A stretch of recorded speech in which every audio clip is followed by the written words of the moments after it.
मदरसा फलाहुल मुस्लिमीन भौराडा मधुबनी में रोजमैन educational charitable trust का एक सेमिनार का आयोजन किया गया, जिसका अध्यक्षता मौलाना अतउल्लाह कासमी ने किया। इस मौके पर संस्था के चेयरमैन उवैस अंबर और मधुबनी जिला के एसोसिएट नूरुल्लाह अंसारी और अकील अंजुम ने कहा कि इस संस्था के माध्यम से रोजमैन एजुकेशनल चैरिटेबल ट्रस्ट आईआईटी और मेडिकल को छोड़कर सभी तरह के प्रोफेशनल कोर्सों में free admission, free tuition fees के साथ कोर्स कराया जाता है। साथ ही हॉस्टल चार्ज, खाने पीने का बच्चों को खुद भरना होगा। इस तरह के सभी कोर्सों के लिए बिहार से बाहर ही सुविधा दिलाया जाएगा। उन्होंने बताया कि रोजमैन एजुकेशनल चैरिटेबल ट्रस्ट का जिला कार्यालय गांधी चौक मधुबनी में है। विशेष जानकारी के लिए कार्यालय से संपर्क किया जा सकता है। इस समारोह में मौजूद मुस्तकीम राइन, अख्तर हुसैन, प्रोफेसर मनोज शर्मा, प्रोफेसर विभूति चंद्रा, प्रोफेसर मुश्ताक अहमद, मुफ्ती रूहुल्लाह, मुफ्ती सफीउल्लाह समेत जिले के विभिन्न गांवों से छात्र छात्राएं और अभिभावक मौजूद थे। मधुबनी से फिरोज आलम की रिपोर्ट।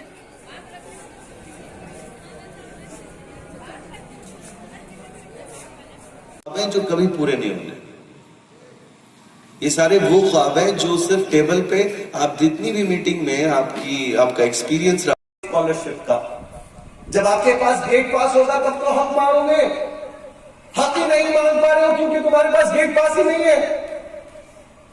तो तेरे बाल जो है हनी सिंह जैसे लग रहे, तेरे जींस फटे हुए, तेरे जूते बेहतरीन माशाअल्लाह, तेरे पास 10,000 का मोबाइल, घर पे बेहतरीन टीवी, अम्मा जान के कान में अच्छा झुमका, शादी में चमक रहा है, सारा कुछ होते हुए ये कौम सिर्फ एक जगह कहती है पैसे नहीं है साहब पढ़ाने के लिए। अरे पढ़ाने का कहां मांग रहा हूं, खिलाने का मांग रहा हूं भाई साहब। खिलाने के लिए तो दे दो अपनी औलाद को। अपनी औलाद को कितने का खिला सकते हो एक दिन के अंदर? क्या खर्चे है रोजमैन से पढ़ने के? एक दिन में एक बच्चा घर में रहेगा तो 30 रुपए तो खाएगा एक टाइम।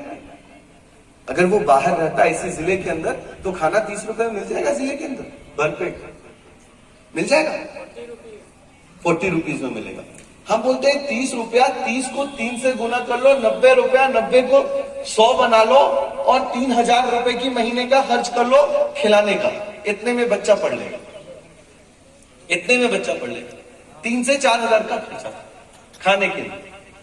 तो अगर कोई अपनी औलाद को खाना, अब आपने कहा खाना भी दे दीजिए आप। मैं रामपुर कभी मदरसा नहीं घूमे हैं ठीक से, वो नहीं आते हैं मरकज, वो बाहर से खाली अच्छा मौलाना साहब आप लोग कुछ भी कमेंट कर रहे हैं।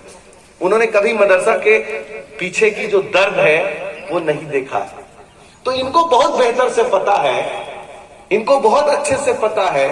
जो अभी बच्चा मुझसे फोन पे बात करता है, जो खाना रहना खुद का खर्च कर रहा है वो बात करता है फोन पर, हेलो सर मजा नहीं आ रहा है सर। तो हम उससे बोलते हैं हनी सिंह को नचवा दूं, मजा करोगे? मजे करने गए हो तुम कि जिहाद करने गए हो?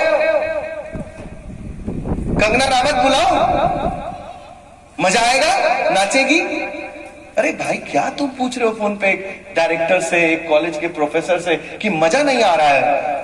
कुर्बानी है पढ़ाई, दुनिया का सबसे मेहनत का काम है पढ़ाई। कुदाल चलाने से ज्यादा मेहनत लगता है इसमें। पढ़ाई दुनिया की सबसे मेहनत का काम है। और के अपने माँ को, बाप को, भाई को, बहन को, समाज को, दोस्त को, गर्लफ्रेंड को, बॉयफ्रेंड को छोड़ के जाते हैं भाई साहब, सीने पे पत्थर रख करके। आज इतना बड़ा कुर्बानी है और तब भी आप इस कुर्बानी को देने को तैयार नहीं है। और फिर आप ये कहते हैं कि मैं गरीब हूं। भाई याद रखना, मेरे ये बद्दुआ नहीं दे रहा हूं, लेकिन ये बात याद रखना, जिन इंसानों ने किताबों से नाता तोड़ लिया, जिन लोगों ने, जिस कौम ने जाहिलियत के साथ रिश्ता जोड़ लिया, उनके घर कुदाल लेकर गरीबी घुस जाती है और कोड़ देती है भाई साहब। ऐसा कोड़ती है कि ना उसकी बहन बहन रह जाती है, ना उसकी बीवी बीवी रह जाती है, ना वो माशरा इज्जत के साथ, नकाब के साथ रह जाता है। वो सब कुछ सुतर बितर हो जाता है कौम के साथ। अगर आप में इतना हिम्मत है कि आप ये सोचते हैं कि सब कुछ ठीक ठाक चल रहा है, आपका घर में सब कुछ कंफर्ट चल रहा है, तो याद रखिए, कुछ बहुत सन्नाटे के बाद आपको पता चलेगा कि ये कौम किस कतार पे पहुंच चुकी है, किस घाट पे पहुंच चुकी है। और इसकी फिक्र नमाज में भी कीजिए, दुआ में भी कीजिए। इसकी फिक्र रो रो कर करनी पड़ेगी, और इसकी फिक्र ऐसे कीजिए कि ये जो काम है ये एक इबादत है, ये कोई कॉमर्शियल प्रोग्राम नहीं है, ये कोई कॉमर्शियल प्रोग्राम नहीं है। मैं हर किसी को दावत देता मेंबर बन जाए। इससे क्या फायदा होगा? इससे फायदा यह होगा कि कम से कम ओवैसी के मेंबर बनने से तो अच्छा है मेंबर मेरा बनिए, कम से कम बीजेपी के मेंबर बनने से तो अच्छा है कि बीजेपी का मेंबर बनिए, कम से कम कांग्रेसी के बनने से तो अच्छा है कि मेरा वाला बनिए, कम से कम आरजेडी के बनने से अच्छा तो कि मेरा बनिए, जेडीयू से बनने से अच्छा कि मेरा बनिए। क्यों? क्योंकि वहां सिर्फ बांटने की बात हो रही है, यहां सिर्फ बनाने की बात हो रही है। यहां आपको हम, जो लोग हमसे जुड़ते हैं, जो लोग हम वोट की अपील नहीं करते कभी कि आप उस पार्टी को दीजिए और उस पार्टी को मत दीजिए। तो हम आपके किसी भी लोगों को जो बीजेपी को हरा देना है, एक झंडा उठा है, उसमें कहा जा रहा है कि बस हमें इसको जिता देना, आरजेडी को जिता देना, फला को जिता देना, जेडीयू को जिता देना।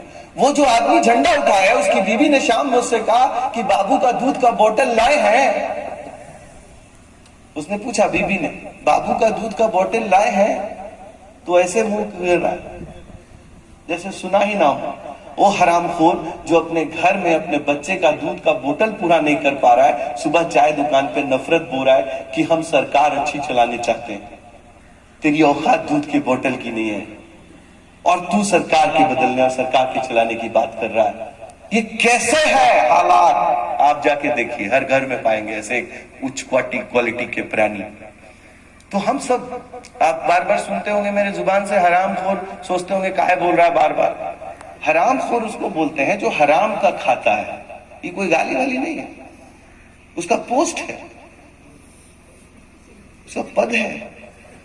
तो उसको पद दे रहा हूं मैं कि उस हरामखोर के बारे में सोचिए जो अपने घर में बच्चे का बोतल नहीं ला पा रहा है, दूध का पाउडर नहीं ला पा रहा है, वो सरकार के बदलने की बात कर रहा है, समाज के बदलने की बात कर रहा है। पहले दूध का बोतल बदल ले भाई। तो ये सारे झंडे उठाने से अच्छा है कि आप इस मिशन से जुड़िए। ये कॉमर्शियल नहीं है सर, इसमें हम आपको अपने साथ मेंबर बनाना चाहते हैं। दो तरह का मेंबर बन सकते हैं आप। एक कि आपके घर से कोई बच्चा दीजिए, मैं पढ़ाना चाहता हूं, और वो एक वचन ले कि पढ़ने के बाद वो भी किसी को पढ़ाएगा, और वो अपनी शादी में दहेज नहीं लेगा, और ना अपने किसी परिवार को लेने देगा। और जो आदमी दहेज लेता है, जैसे बेटियों को कह रहा हूं, कोई आदमी अब पापा को बोले कि हमको एक मोटरसाइकिल, वो आजकल मांगने का तरीका बदल गया है कि नौशे भाई बोल रहे थे कि एक मोटरसाइकिल भी होता तो अच्छा रहता। अब उस हरामखोर के बारे में सोचिए कि जो इतना गरीब आदमी है वो आपको पंखे में लटका देगा या पेट्रोल से जला देगा कि मैं उस हरामखोर से शादी नहीं करूंगी जो मेरे माता पिता से दहेज मांगेगा। तो कोई आयशा पैदा नहीं होगी फिर।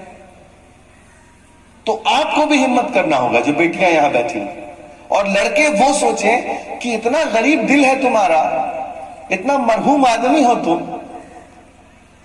कि वो लड़का जो अपने हैसियत से एक मोटरसाइकिल नहीं ले सकता, वो अपनी इज्जत बेच करके एक मोटरसाइकिल मांग रहा है, अपने ससुराल से उम्मीद कर रहा है चलेगा। तो इस दहेज के लिए भी हम लोग एक मुहिम चला रहे हैं पिछले कई वर्षों से। आप उसके हिस्सा बनिए। मेंबर बनने का मतलब है इस मुहिम से जुड़िए। मैंने निकाह किया मस्जिद में, 9 लोग गए, निकाह करके लेके आ गए, बहुत खुश है भाई साहब, ठीक ठाक चल रहा है।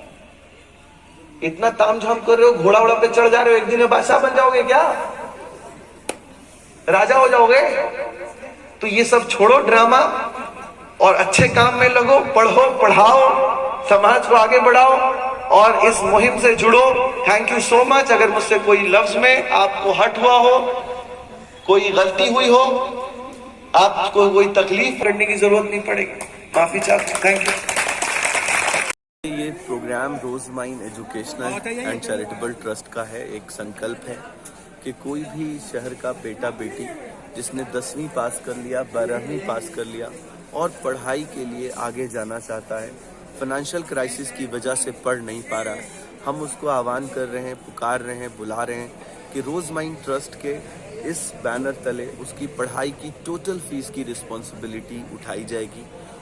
ये कोई पॉलिटिकल प्रोग्राम नहीं है, ये एक एजुकेशनल प्रोग्राम है। इसका सिर्फ मकसद है कि समाज में भारत का ग्रॉस इनरोलमेंट रेशियो बढ़ाया जाए, भारत किसी भी तरह से उस यूरोप कंट्री के बराबर खड़ा हो सके, और देश तभी तरक्की कर सकता है जब देश के युवा, इस देश के नौजवान पढ़े लिखे हों। क्या नाम है सर आपका? मेरा नाम अवैस अंबर है, मैं रोज़ माइंड ट्रस्ट का चेयरमैन।